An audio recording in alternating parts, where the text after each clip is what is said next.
y en ese momento sentí que pasaba la historia de repente por mis manos, que tal vez mi padre hubiera podido estar en ese exacto lugar.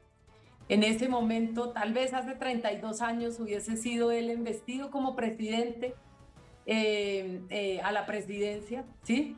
Tal vez hubiese sido él y lo asesinaron. Y hemos tenido que esperar muchísimos años para que posiciones políticas, sueños de país puedan ser una realidad. ¿Y por qué la importancia de la espada de Bolívar? ¿Qué decía esa fotografía que usted llevaba de su papá, Carlos Pizarro León Gómez, en la espalda? ¿Qué decía? Arriba estaba el nombre, Carlos Pizarro León Gómez, abajo estaba escrito que la paz no nos cueste la vida.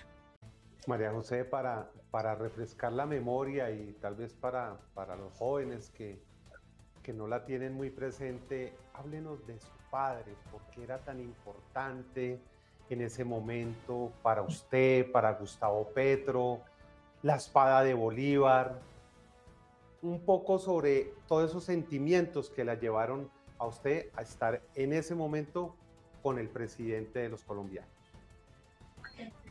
Pues mira, yo nací en 1978. La espada de Bolívar fue, como dirían los militantes del M-19, recuperada, pero robada, recuperada, según quien cuente la historia, de la Quinta de Bolívar, en enero de 1974. Y yo nací unos años después y crecí pues digamos, en medio de todas estas historias, en el sentido bueno, pero también en el sentido más doloroso. Hablábamos con Vicky precisamente en ese programa hace muchos años en la W, y yo hablaba de, digamos, de las rectificaciones que se han tenido que hacer. Creo hoy profundamente que todas las personas que tuvieron algo que ver con el conflicto armado tienen que rectificar. Y yo creo que es parte de las rectificaciones que además planteaba mi padre cuando era candidato presidencial. Y ahí entro a la segunda parte de la historia. La espada de Bolívar tiene un significado especial en lo personal y en lo colectivo porque fue el símbolo del M-19. Cuando en 1991 los niños y las niñas del M-19 regresamos la espada de Bolívar, no entendíamos lo que estábamos haciendo. Cuando salí de la Quinta de Bolívar tenía 12 años y veo a muchos de los militantes llorando. No entendía, por supuesto, quien entrega su símbolo está condenado a desaparecer. Y durante los siguientes años, lo que hemos vivido en nuestro país, 32 años, pues es precisamente que fue una historia que fue, aunque se regó como cenizas al viento y sobre todo la historia de mi padre, quedó en la memoria de los colombianos, no fue reivindicada esa historia y al contrario, pues ha habido una memoria de los vencedores. Yo me he dedicado los últimos años a hacer reflexiones que creo son necesarias.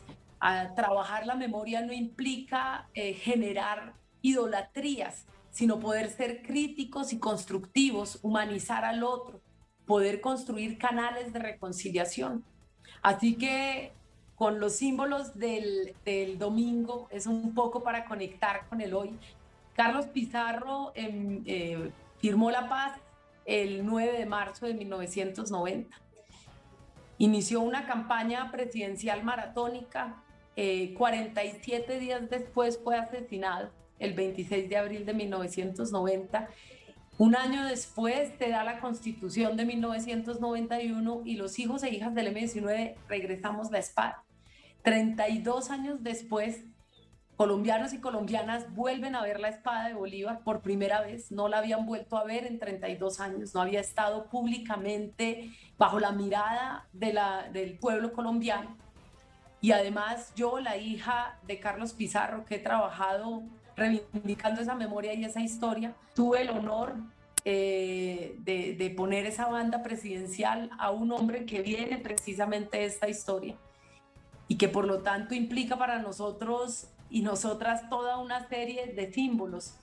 Hacerlo era un honor, era reivindicar nuestra historia, era poder escribir unas páginas distintas, pero continuar en el camino que hemos mantenido. Yo por lo pronto y en lo personal voy a seguir trabajando por la paz de este país, que es el legado que recibo de mi padre. Creo que voy a seguir contribuyendo para que se hagan las rectificaciones necesarias para que este país pueda reconciliarse y por supuesto espero que la espada de Bolívar pueda estar en un lugar público para que puedan verlo colombianas y colombianos de todos los lugares y por supuesto latinoamericanos de todos los lugares del mundo. Creo que ahí se resume un poco por qué la importancia en Carlos Pizarro, porque en esta historia el último comandante del movimiento 19 de abril y por qué la importancia de la espada de Bolívar.